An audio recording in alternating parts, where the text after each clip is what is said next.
Chapter 23, Ammon, a great servant. The 4 sons of Mosiah left Zarahemla to teach the Lamanites the gospel. They each went to a different city. Ammon went to the land of Ishmael. As he entered the city, the Lamanites tied him up and took him to their king, Lamoni. Ammon told King Lamoni that he wanted to live among the Lamanites. Lamoni was pleased and had his men untie Ammon. Ammon said he would be one of the king's servants. The king sent him to watch his flocks. One day, while Ammon and some other servants were taking the flocks to get water, Lamanite robbers scattered the animals and tried to steal them. The servants who were with Ammon were scared. King Lamoni had killed his other servants who had lost animals to these robbers. Ammon knew this was his chance to use the Lord's power to win the hearts of the Lamanites. Then they would listen to his teachings. Ammon told the servants that if they gathered the scattered animals, the king would not kill them. Ammon and the other servants quickly found the animals and drove them back to the watering place. The Lamanite robbers came back. Ammon told the other servants to guard the flocks while he fought the robbers. The Lamanite robbers were not afraid of Ammon. They thought they could easily kill him. The power of God was with Ammon.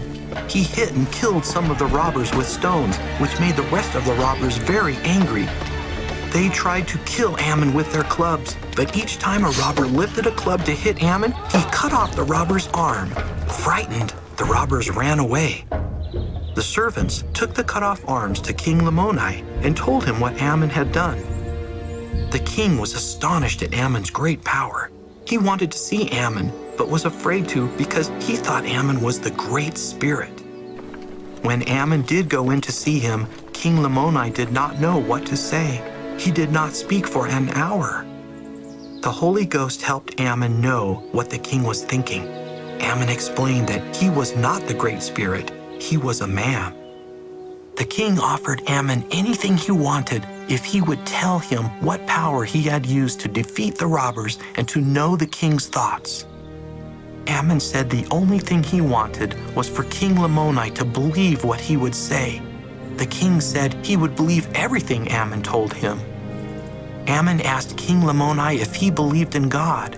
The king said he believed in a great spirit. Ammon said that the Great Spirit is God, that he created everything in heaven and on the earth, and that he knows people's thoughts. Ammon said people were created in God's image. He also said God had called him to teach the gospel to Lamoni and his people. Using the scriptures, Ammon taught King Lamoni about the creation, Adam, and Jesus Christ. King Lamoni believed Ammon and prayed to be forgiven of his sins. Then he fell to the ground and appeared to be dead. Servants carried the king to his wife and laid him on a bed. After 2 days, the servants thought he was dead and decided to bury him. The queen did not believe that her husband was dead. Having heard of Ammon's great power, she asked him to help the king. Ammon knew Lamoni was under the power of God.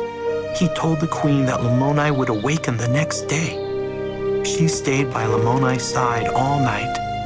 The next day, Lamoni got up and said he had seen Jesus Christ. The king and queen were filled with the Holy Ghost. Lamoni taught his people about God and Jesus Christ. Those who believed repented of their sins and were baptized.